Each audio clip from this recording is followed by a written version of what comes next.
नमस्कार, मैं हूं मनोज वर्मा और आप देख रहे हैं अटेंशन। और अटेंशन में आज चर्चा होगी आस्था की दुहाई, सियासी पारा हाई। जी हां, नवरात्रि में मीट की दुकानों को बंद करने की मांग तेज होती जा रही है। इस मांग के पीछे बीजेपी के साथ साथ हिंदूवादी संगठनों ने आस्था की दुहाई दी है। हालांकि कांग्रेस अब इस मांग को सियासी चश्मे से देख रही है और पूछ रही है कि क्या कभी मुसलमानों ने रमजान में शराब की दुकानों को बंद करने की मांग की है। तो कुल मिलाकर मीट की दुकानों को बंद करने की मांग ने प्रदेश के सियासी पारे को चढ़ा दिया है। ऐसे में अब सवाल यह है कि हिंदुओं को 30 त्योहारों के समय इस तरह की मांगे क्यों जोर पकड़ने लगती हैं और क्या इस मांग के पीछे कोई सियासी राजनीति छुपी है। आज चर्चा इन्हीं सवालों के आसपास करेंगे, लेकिन पहले रिपोर्ट देखिए।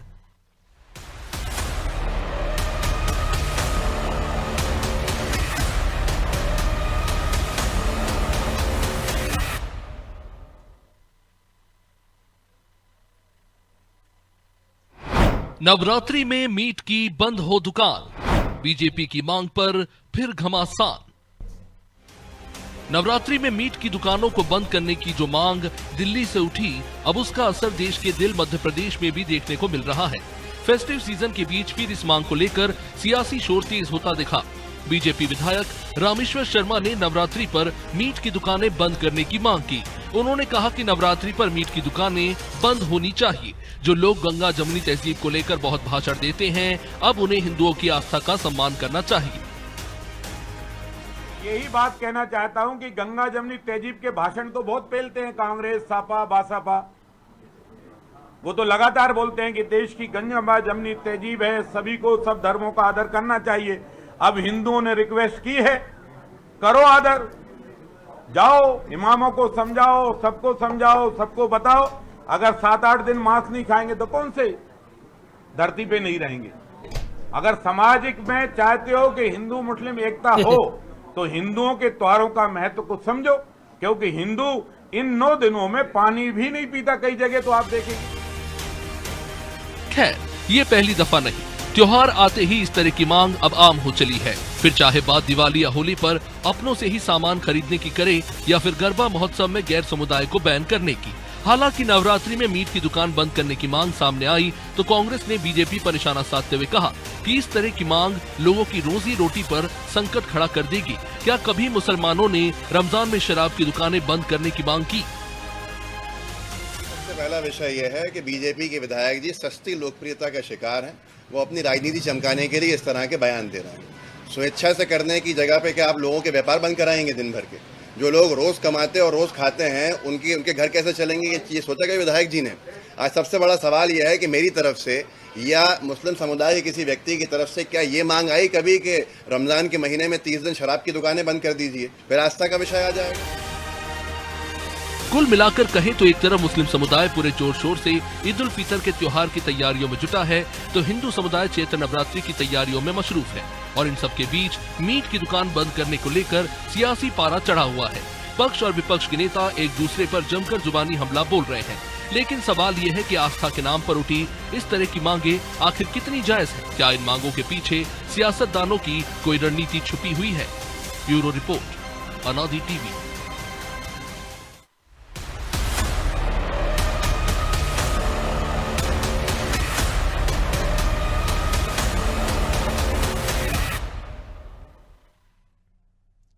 तो इसी पर चर्चा करने के लिए हमारे साथ जुड़ गए हैं वरिष्ठ पत्रकार अशोक शुक्ला और हमारे सहयोगी प्रभु पटेरिया और ब्रजेश चौक से। वो स्वागत है शुक्ला जी आपका अनादि टीवी में। और ना ईद रमजान पहली बार आ रही है, ना नवरात्रि पहली बार है, तो इस प्रकार की मांग को किस प्रकार से देखा जाए? वो भी तब जब डॉक्टर मोहन यादव मुख्यमंत्री बने थे तो कहा गया था कि खुले में मांस की बिक्री नहीं होगी, सारी दुकानों को ढकवा दिया गया था, ग्लास लगवा दिए गए थे, बड़ी शोर से एक्शन हुआ था। तो जब सारी दुकानें ढकी दी गई हैं तो फिर किसकी आपत्ति क्यों होना चाहिए? और फिर अगर आपको बिक्री पर रोक लगाना है तो एक आदेश जारी करिए और लगा ही दीजिए, इस पर राजनीति क्यों? ठीक कह रहे हैं आप। बयान देने से ज्यादा बेहतर तो यही होता कि उनकी सरकार भी है प्रदेश में, और अगर सरकार कैबिनेट की बैठक बुलाकर कोई इस तरह का आदेश जारी कर देती तो ये जो अब सियासी बहस का ये मुद्दा बन गया, ये नहीं बनता।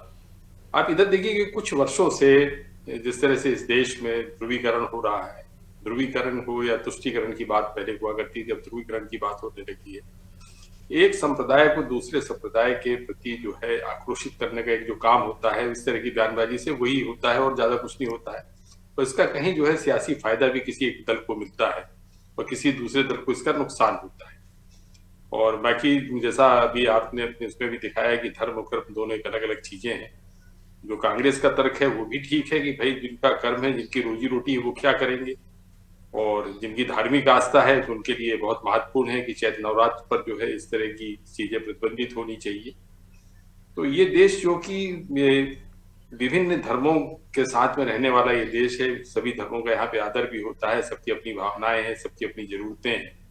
तो एक तरफ जहाँ धार्मिक जरूरतें हैं, वहां दूसरी तरफ लोगों की अपनी खुद की निजी जरूरतें भी हैं। तो जो इस रोजगार से, इस कारोबार से जुड़े हुए हैं, उनके लिए रोजगार ज्यादा महत्वपूर्ण है। कुछ लोगों के लिए भोजन भी है। अभी आप अगर बंगाल का आप देखें तो बंगाल में चैत्र नवरात्र पे जो है वहां पे मछली खाना लोग नहीं बंद करते हैं, बिल्कुल। बल्कि कहीं जगह स्थानों पे मछली चढ़ाई भी जाती है। कई मंदिरों में बलि प्रथाएं होती है। वो तो कुप्रथा थी, अब धीरे धीरे वो समाप्त हो गई है। वो अब तो बलि नहीं देखने को मिलती, पहले पशु बलि हुआ करती थी, मानव वध भी हुआ करता था। ये सब तमाम तरीके की कुप्रथाएं थी जो अब समाप्त हो गई हैं। लेकिन जिनका ये रोजगार है, अब जैसे मछुआरों की अगर आप बात करें, क्या वो चैत्र नवरात्र पे मछली मारना बंद कर देंगे? ये आप देखिए जो हमारे देश के अंदर जो सेंटर चल रहे हैं, वो जो स्लाटर हाउस से मांस जाता है वो जाएगा कि नहीं जाएगा, क्या स्लाटर हाउस बंद हो जाएंगे? तो मुझे लगता है कि धर्म और कर्म को दोनों को अलग रखना चाहिए, दोनों को एक साथ नहीं जोड़ना चाहिए। लेकिन अब सियासत इस देश की जो है वो केवल जो है धर्म के इर्द घूम रही है। कहीं ध्रुवीकरण की बात होती है, कहीं तुष्टीकरण की बात होती है, और इसके चलते जो है सांप्रदायिक माहौल भी खराब हो रहा है। जिनकी आस्था होगी वो नहीं खाएंगे। और मुझे तो लगता है कि बेहतर ये होता है कि रमेश शर्मा जी को ये मांग करनी चाहिए थी कि नवरात्र के समय पे मध्य प्रदेश का कोई अधिकारी घूस नहीं खाएगा, कोई नेता झूठ नहीं बोलेगा, कोई भूखा नहीं सोएगा। तो वैसे भी आप ये देखिए, क्या रोटी, कभी किसी भूखे ने रोटी की जात पूछी है क्या? कभी प्यासा पानी की औकात पूछता है क्या? जिसकी जैसी जरूरत है। तो मुझे लगता है कि धर्म और कर्म को दोनों को अलग करना चाहिए। प्रभु जी, अगर दुकानें बंद होने से राष्ट्रीय एकता हो जाती है, या गंगा जमुनी तहजीब जो रामेश्वर शर्मा बात कर रहे हैं, तो फिर कर ही देना चाहिए। शराब की दुकानें रमजान 1 महीने के लिए, और मीट की दुकानें दोनों नवरात्रि में 7-7 दिन। हालांकि फिर ये सिलसिला कब थमेगा ये कह नहीं सकते ना, क्योंकि जन्माष्टमी आ गई, होली आ गई, दिवाली आ गई, दशहरा आ गया, तमाम सारे पर्व आ गए। तो हमारे यहाँ हिसाब से तो ऐसा है कि 365 में से 370 दिन त्यौहार है। बिल्कुल मनोज जी, मुझे तो बड़ा आश्चर्य हुआ आज देख के। मुझे ऐसा लगा कि नवरात्रि पहली बार इसी साल शुरू हो रही है। इसके पहले नवरात्रि का त्यौहार ही नहीं आता था, कभी हम मनाते नहीं थे नवरात्रि। किस तरीके की बातें होने लगी हैं, और सिर्फ इसलिए होने लगी हैं कि वो जो है अभी शुक्ला जी जो कह रहे थे, आपको जो है आगे का जो चुनावी खिचड़ी जो पकानी है उसके लिए आप सामान इकट्ठा करना है। तो पूरे देश भर में सामान जुटाने का बंदोबस्त हो रहा है, जिसको जहां मर्जी वहां से वो शुरू कर रहा है। बहुत अच्छी बात कही शुक्ला जी ने कि आप कैबिनेट की बैठक में एक प्रस्ताव ले आते, सरकार पर दबाव बनाते कि कैबिनेट से बंद हो जाए। या अभी विधानसभा का सत्र गया है, पूरे 9 दिन चला है, बहुत भरपूर समय मिला, और जो है विधायक जी ने बहुत समय भी दिया है सदन में। बिल्कुल। वो चाहते तो एक अशासकीय संकल्प ले आते, शून्यकाल में उठा लेते, प्रश्न ही लगा लेते। तो ऐसा कुछ वहाँ नहीं किया गया है, केवल बयानबाजी की सियासत है ये। आप जो है ज़बरदस्ती भड़काने का लोगों को और बांटने का एक खेल चल निकला है। इसके पहले भी नवरात्रि रही, नवरात्रि के दिनों में दुकानें खुलती थी, सब कुछ होता था। अभी आपने जिक्र किया था कि सरकार बनी अभी जो है बीजेपी की इस बार उनने जो है तुरंत एक पहला फैसला वो लिया कि खुले में मास्क की दुकानें नहीं रहेंगी, लाउड स्पीकर नहीं रहेंगे, धार्मिक स्थलों पर रहेंगे। उसके बाद 6 महीने बाद उनको उसी अभियान को दोबारा चलाना पड़ा। उसके बाद वो फिर अभियान फिर बंद हो गया, फिर वो ज्यों की तो स्थिति है। आप देखिए कि कौन सी दुकान बंद दिख रही है आपको, कहाँ पर उन्होंने पर्दा लगा रखा है, ग्लास लगा रखा है। ऐसी स्थितियां तो बहुत जगह पे नहीं है। कहाँ लाउड स्पीकर बंद हो गए, आप चाहे मंदिर की बात करें, चाहे मस्जिद की बात करें, पत्थरों को पटिया लगाकर बिक रहे कई जगह तो। जी, एग्जाम के टाइम पे ही लाउड स्पीकर बज रहे हैं, उस पर भी रोक नहीं है। थाने के बगल में बज रहे हैं, उस पर भी रोक नहीं है, जिनको रोकने का जिम्मा है। कलेक्टर कार्यालय के बगल में बज रहे हैं, वहाँ पर भी रोकने की कोई इंतजाम नहीं है। तो सब जगह की स्थिति है, किसी एक जगह की नहीं है। केवल सरकार जो है, सरकार या राजनीतिक दल वो केवल प्रचार के लिए इस तरीके के निर्णय लेते हैं जिस पर रोक नहीं लगाई जा सकती है। आपको यदि रोक लगाना तो ऐसे सख्त प्रबंध कीजिए, आप फिर दूसरे देशों से प्रेरणा लीजिए, उसी तरीके के प्रबंध कीजिए कि दोबारा ऐसा कोई ना करे। निश्चित तौर पर यदि आपको ऐतराज है तो आप उस रस्तों से निकलना बंद कर दें। आप विधायक अपने क्षेत्र की बंद करा के दिखा दें यदि वो मांस की दुकानें, तो फिर दूसरी जगह पे उदाहरण बने। उन्हीं लोगों ने आपको वोट दिया जिनकी दुकान बंद कराने की आप बात करें, बहुत सारे ऐसे भी होंगे, क्योंकि मांस की दुकानें सिर्फ मुसलमानों की नहीं होती हैं, बिल्कुल वो हिंदू लोग भी मांस की दुकान चला रहे हैं, आप उनको रोक के देख लीजिए। लेकिन वो स्थितियां नहीं है, केवल राजनीति है, वोट बैंक की पॉलिटिक्स है, जो क्योंकि आने वाला बिहार का चुनाव है, फिर उत्तर प्रदेश का चुनाव है, एक तवा गर्म हुआ है, सबको रोटी सेकनी है। जो इस बारे में बोलता है 4-5 दिन वो नेशनल मीडिया तक छाया रहता है, प्रचार होता है खूब, तो बस केवल इसका खेल है, उसके अलावा कुछ नहीं है। वो चाहे तो एक दुकान भी बंद नहीं करा सकते। जो लोग मांस की दुकान बंद कराने की बात करेंगे, नवरात्रि आ रही है, दुकानें बंद करा दें, किसी एक दुकान पर खुद जाकर खड़े होकर बंद करा के दिखा दें, मुझे नहीं लगता वो ऐसा कदम उठाएंगे, क्योंकि इससे उनको और नुकसान होगा। लेकिन केवल बयान देना है तो इसलिए वो बयान देते रहते हैं। लेकिन कई बार है ना कि कई सारे बीजेपी नेता भी शराब की दुकानें चला रहे होंगे, तो उन्हीं को प्रेरित कर देंगे, भैया 1 महीना तुम ही दुकान बंद कर लो रमजान में, तो एक भाईचारे का संदेश तुम दे दो, ताकि हम कह तो सके कि देखो हमारे इस आदमी ने दुकान बंद कर दी है। क्योंकि ऐसा तो है नहीं कि भी नेता लोग शराब का कारोबार नहीं कर रहे हैं या मीट का कारोबार नहीं कर रहे हैं। उत्तर प्रदेश में तो सबसे बड़ा जो बीफ निर्यात है वो बीजेपी के नेता हैं। मनोज जी, जो नर्मदा की पूजा करते हैं, नर्मदा में स्नान भी नहीं करते हैं, बहुत सारे ऐसे लोग हैं, लेकिन नर्मदा की रेत निकाल कर बेचते हैं, उस जो तो ऐसी भी स्थितियां हैं। तो ये वो उसमें वो कहेंगे कि आस्था अपनी जगह है और व्यवसाय अपनी जगह, वो रोजगार है उनका। वो हो सकता है कह देंगे हम गहरीकरण कर रहे हैं ताकि पानी ज्यादा आ जाए। तो वही जो शराब दुकान का आपने कहा या मीट की दुकान का आपने कहा, तो उनका रोजगार अलग है, वो रोजगार हम नहीं खाएंगे, लेकिन ये तो हमारा व्यापार है, तो हम तो बेचेंगे। या हम नहीं मार रहे हैं, वो तो हम वो खरीद कर ला रहे हैं बूचड़ खाने से, उसके बाद बेच रहे हैं, वो फिर उनके पास ये बात हो जाएगी।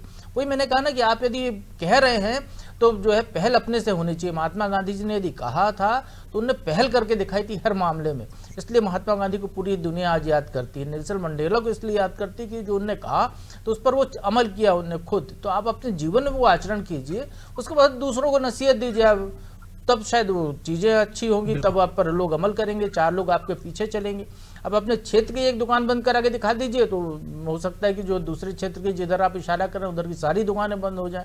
वो स्थितियां नहीं है, सिर्फ बयान देना है, सिर्फ माहौल बिगाड़ना है, केवल और केवल। क्योंकि हर मौका जब भी ऐसा कोई आता है तो इस तरीके के बयान आते हैं। आप देख लीजिएगा, बयान आया, 3 दिन चर्चा होगी, उसके बाद इसी नवरात्रि में दुकानें खुली रहेंगी, उनकी गाड़ी उसी के सामने से निकलेगी, हो सकता है वहाँ पर वो अपना स्वागत सत्कार भी करा लें, लेकिन उसको लेकर उनको कोई फर्क नहीं पड़ने वाले ऐसे बयानवीरों को। तो केवल इसलिए ऐसे मामलों को ज़्यादा तूल देने के बजाय प्रशासन को ऐसे नेताओं पर सख्ती करना चाहिए, सरकार को ऐसे लोगों पर सख्ती करना चाहिए जो आपके राज्य का सांप्रदायिक माहौल बिगाड़ने की कोशिश कर रहे हैं। बिल्कुल ब्रजेश जी, पहली बार नहीं है, लेकिन ये भी हम देखते हैं कि महावीर जयंती होती है तो सरकार का बाकायदा जिला प्रशासन आदेश जारी करता है कि आज मांस की बिक्री नहीं होगी, दुकानें बंद रहती, जुर्माना हो जाता है।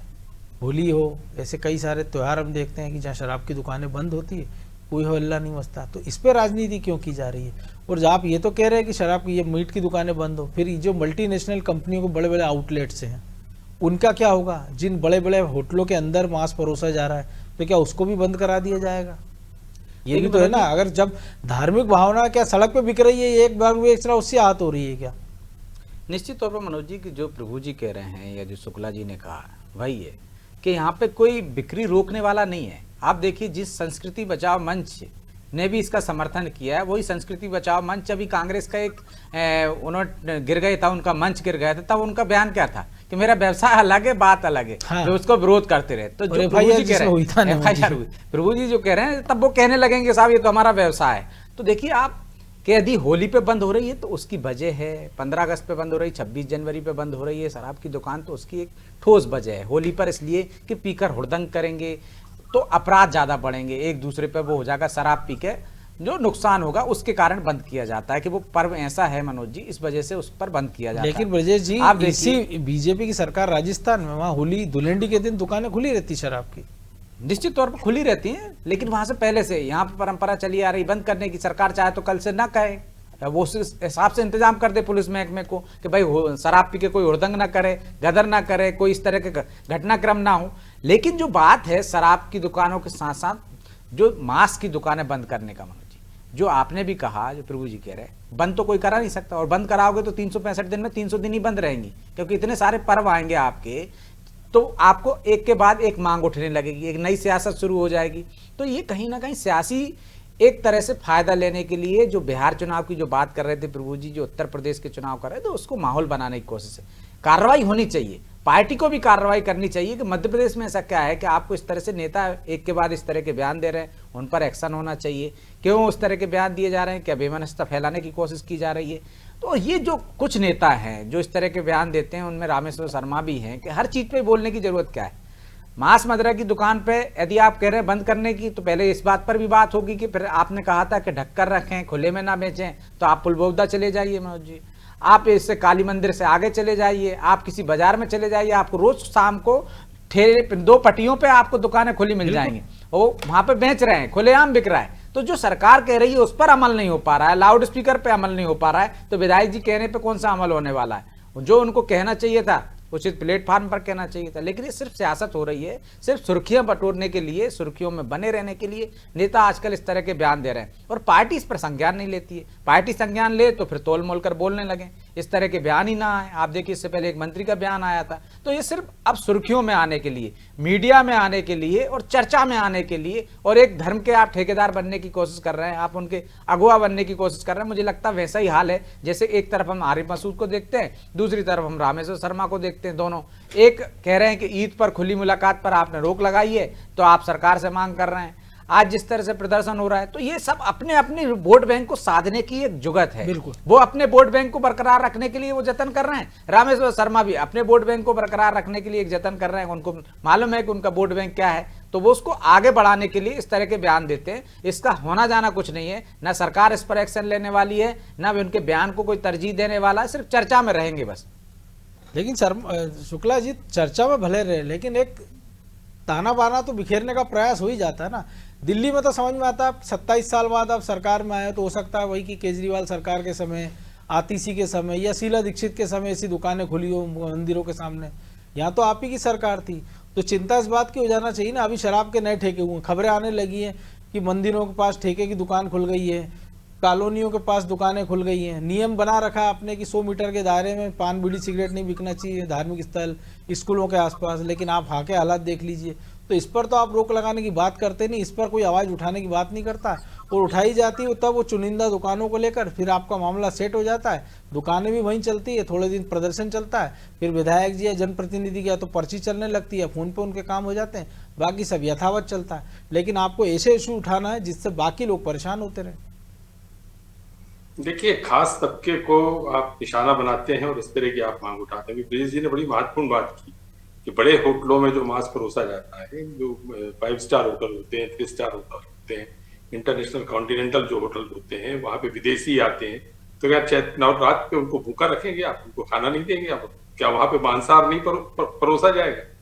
भारतीय समाज में भी आपको बहुत सारी कम्युनिटीज ऐसी जातियां मिलेंगी जिनका रोजमर्रा के भोजन में मांसाहार शामिल है। अभी जैसे आपको मछुआरों के बारे में मैंने बताया, आप केरल चले जाइए आप, या बंगाल चले जाइए। बंगाल में कौन सा व्यक्ति ऐसा है कि जो मछली से परहेज करता हो?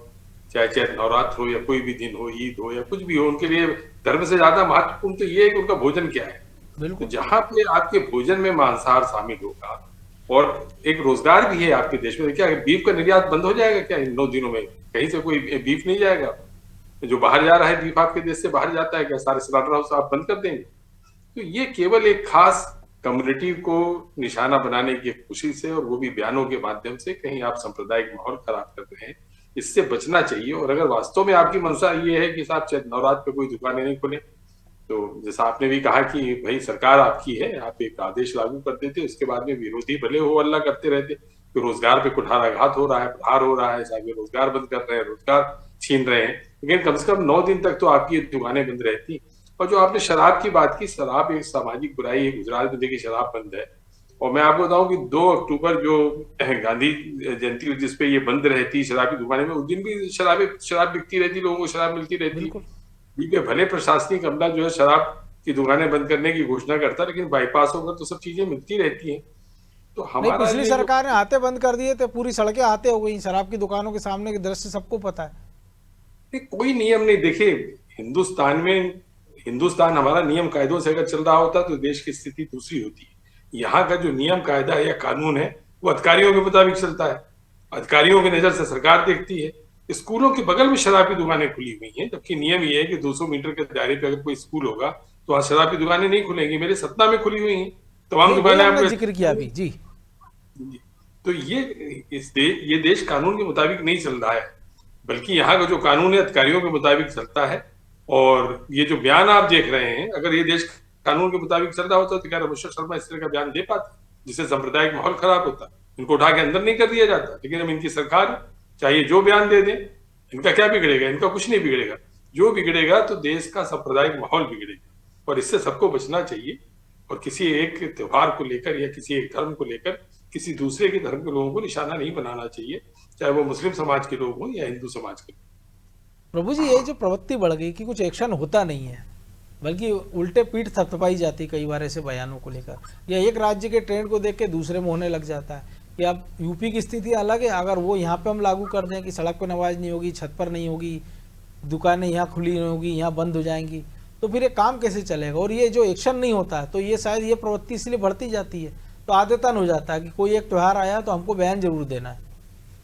देखिए मनोज जी, तो पार्टी को निर्णय लेना चाहिए। यदि आप दूसरे विधानसभा के अंदर दिए गए बयान पर आप नोटिस दे सकते हैं, तो ऐसे बयानों पर भी आपको नोटिस देना, वो तब जब आपके प्रधानमंत्री, आपके जो सर्वोच्च लीडर हैं, वो इसी दौरान जो है एक अभियान चला रहे हैं, सौगाते मोदी, ईदी बांट रहे हैं मुस्लिम समाज के बीच में।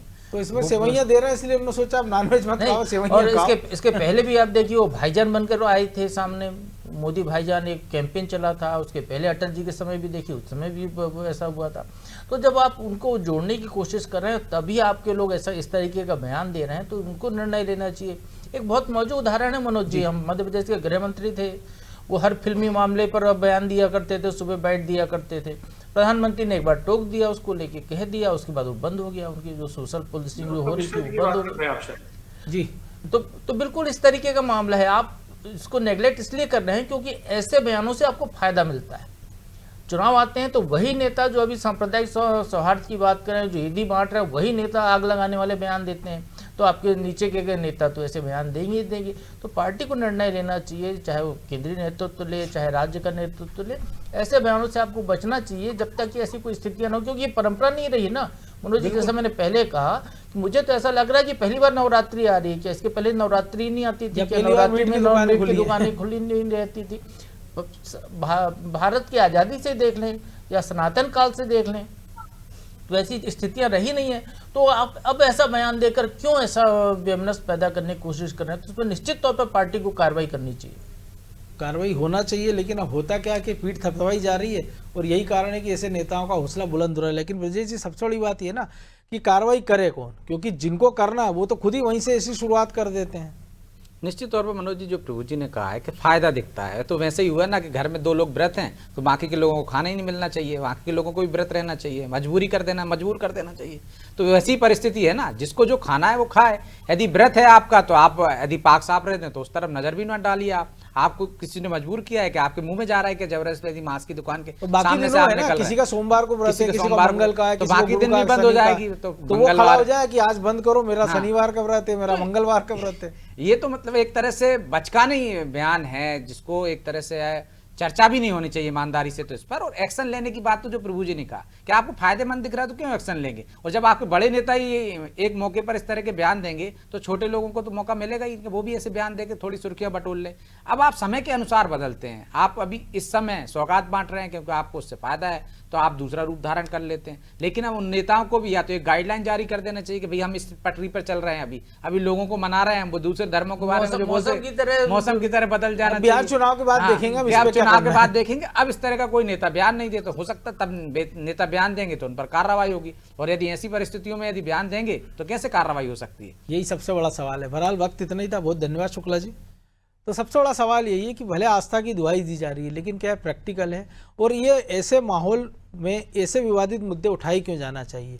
क्योंकि अगर किसी नेता को आपत्ति है तो उसको ये बताना चाहिए कि अगर किसी धर्म स्थल के पास शराब की दुकान है, मीट की दुकान है, अगर वो खुले में बिक रही है तो उस पर पाबंदी लगाई जाए तो ये समझ में आता है। लेकिन आप अगर एक खान पीने के मामले में पूरे कौम को निशाने पर लेने लगेंगे, पूरे त्यौहार को उसकी आड़ में आप उसको सेंसिटिव बनाने का प्रयास करेंगे माहौल को, तो निश्चित तौर पे जो माहौल है वो ख़राब होगा ही होगा। अटेंशन में आज इतना ही, मुझे दीजिए इजाज़त, और आप देखते रहिए अनादि टीवी। नमस्कार।